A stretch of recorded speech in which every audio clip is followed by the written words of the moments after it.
Assalomu alaykum, kanalimizni ashaddiy tomoshabinlar va bizni muntazam ravishda kuzatib keluvchi aziz obunachilar, bugun sizlar bilan yana bir navbatdagi ajoyib bo'lgan uy loyihasi bilan tanishib chiqamiz. Ushbu loyihamizni biz Toshkent viloyatiga tayyorlab berdik. Loyihamiz ko'rib turganingizdek 2 qavatli va 9 xonadan iborat bo'lib, yosh oilalarga mo'ljallangan ixcham va kam xarajatli loyihalardan biridir. Albatta, ushbu loyiha 2 ro'zg'orli oilalarga ham bemalol tavsiya qila olamiz. Endi uyimizni tashqi razmerlariga keladigan bo'lsak, uyimizni tashqi razmerlari mana bu asosiy oldi tarafi 12 metr va uyimizni mana bu yon tarafi esa 27 metrni tashkil etadi. Mana shunda loyihadagi uyimizni umumiy yer maydoni 3,2 yer maydoniga loyiha qilingan. Albatta, mana bu ko'rib turganingizdek 2 qavatli uchastkamizni o'zini razmerlariga to'xtaladigan bo'lsak 12 ga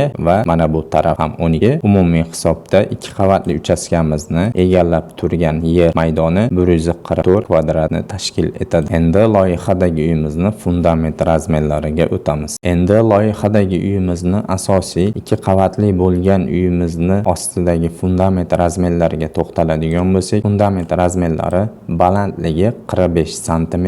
Mana shunda uyimizni 0 atmetkasiga bunaqangi 3 pog'ona zina bilan ko'tariladi. Fundamentimizga ketadigan rasxodlarni tanishtirib o'tadigan bo'lsam, mana yaxlit ko'rinishdagi fundamentimizga umumiy hisobda 22,5 kuba beton quyish kerak bo'ladi va 22,5 metr kub beton uchun esa standart holatda 6 tonna 750 kilogramm sement sarflanadi. Albatta, buni mustahkamligi uchun ichiga 4 yoki 5 qator qilib armatura to'qiganingizda umumiy hisobda 12 li armaturadan 760 metr armatura sarflanadi. Endi loyihadagi uyimizni devor razmerlariga o'tamiz. Loyihadagi uyimizni devorlarini umumiy ko'rinishi, umumiy yaxlit holatda, mana shunday holatda ko'rib turganingizdek, balandligi har bir qavatimizda 3,20 dan qilib olingan balandliklari va bunga ketadigan devorimizning g'isht sarf xarajatlari umumiy hisobda birinchi qavat va ikkinchi qavatni ham rasxodlarini qo'shganimizda 51,560 dona pishgan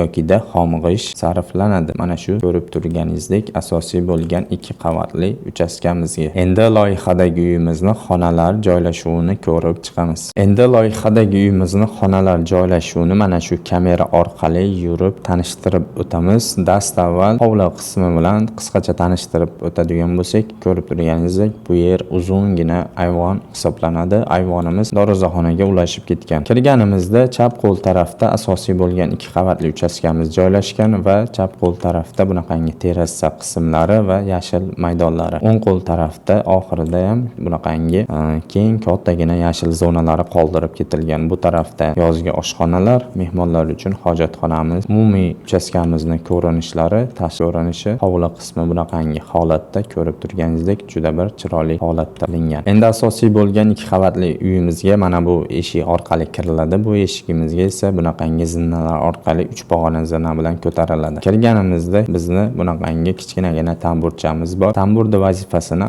har doim videolarimizda aytib o'tganmiz va to'g'riga ichkariga kirganimizda o'ng qo'l va chap qo'l tarafda shkaf qo'yishligi uchun bunaqangi joy qoldirib ketilgan. Ko'rib turganinglardek. Endi xonalar bilan tanishtirib o'tadigan bo'lsak, kirganimizda bunaqangi uzun koridor, koridorda o'ng qo'l tarafda xona bizni mehmonxonamiz hisoblanadi. Mehmonxonamiz ham keng, kattagina qilib olingan. Mehmonxonaning derazalari panoramik holatda ichkari hovli tarafga qaratib o'tilgan. Eshiklari bunaqangi yorug'lik yaxshi tushishligi, qolgan zallarimiz ko'rinib turishligi uchun chiroyli holatda qo'yib ketilgan. Bu xonamizdan, mehmonxonamizdan chiqqanimizda bu to'g'ridagi bizni oilaviy o'tiriladigan umumiy xonamiz. Bu umumiy xonamizni ham derazalari panoramik holatda ichkari hovli tarafga qaratib o'tilgan. Ko'rib turganingizdek. Umumiy xonadan chiqadigan bo'lsak, koridorimizga qaytib chiqamiz. Koridorda oxiridagi xonalar, mana bu o'ng qo'ldagi xona bizni yotoqxonamiz hisoblanadi. Mana bu esa to'g'ridagi sanuzelimiz, bu chap qo'ldagi esa oshxonamiz hisoblanadi. O'ng qo'ldagi yotoqxonamizga kiradigan bo'lsak, keng kattagina qilib kattalar yotoqxonasi qilingan.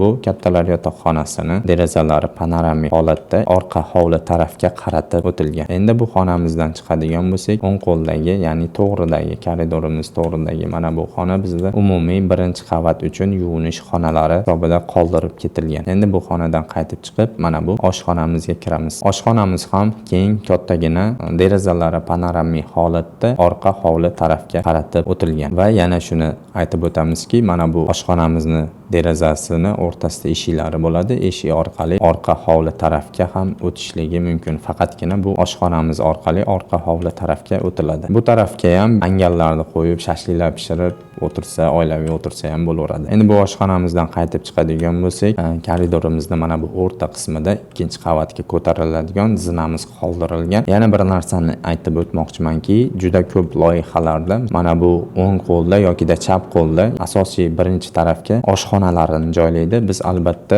oxiriga joylaganimizning sababi klient xohish istagidan kelib chiqqan holatda birinchi qavatimizni shunaqangi planirovka qildik. Endi ikkinchi qavatga ko'tariladigan bo'lsak, mana bu ikkinchi qavatga ko'tarilganimizda ikkinchi qavatimizni xonalar joylashuvi ko'rib turganingizdek mana shunday holatda umumiy 5 ta xonadan iborat bo'lib, ikkinchi qavatimiz mana zinadan ko'tarilganimizda xonalar joylashuvi mana shunday holatda. Birinchi xonamiz mana bu bizni bolalar yotoqxonasi hisoblanadi. Bolalar yotoqxonasi ham keng, kattagina qilib olingan, derazalari ichkari hovli tarafga qaratib o'tilgan. Bu xonadan qaytib chiqadigan bo'lsak, mana bu xonamiz bizda umumiy o'tirsa ham bo'ladi yokida ofis, qanaqadir ishchi xona qilib qo'ysalar ham bo'ladi. Sababi bu xonamiz orqali ichkari hovli tarafga qaratib o'tilgan balkon qismiga o'tishligi mumkin. Balkondan hovlimizni ko'rinishlari ko'rib turganingizdek chiroyli tayyorlangan. Endi bu xonadan qaytib chiqamiz. Bu xonamizning yonidagi mana bu ham bolalar yotoqxonasi hisoblanadi. Mana bu yerda qoldirib ketilgan oralig'imizga shkaflarni joylab ketsalar juda bir chiroyli chiqadi. Endi bu xonamizdan qaytib chiqadigan bo'lsak, bu xonamizning orqasidagi mana bu kattalar yotoqxonasi hisoblanadi. Bu kattalar yotoqxonasini o'ziga tegishli bunaqangi shaxsiy yuvinish xonalari mavjuddir. Mana bu yerda shaxsiy yuvinish xonalarini qoldirib ketganmiz. Bu kattalar yotoqxonasini derazalari orqa hovli tarafga qaratib o'tilgan. Endi bu xonadan chiqib to'g'ridagi xonaga kiradigan bo'lsak, bu ham kattalar yotoqxonasi hisoblanadi. Derazalari orqa hovli tarafga qaratib o'tilgan. Ko'rib bizni mana bu xonalarni tanishtirib o'tdik. Ikkinchi qavatimiz uchun ham yana bir yuvinish xonasini mana bu yerga joylashtirib ketganmiz. Ko'rib turganinglardek bu bizda ikkinchi qavatimizning yuvinish xonalari hisoblanadi. Endi zinamizdan qaytib chiqib birinchi qavatga tushadigan bo'lsak, bu bizda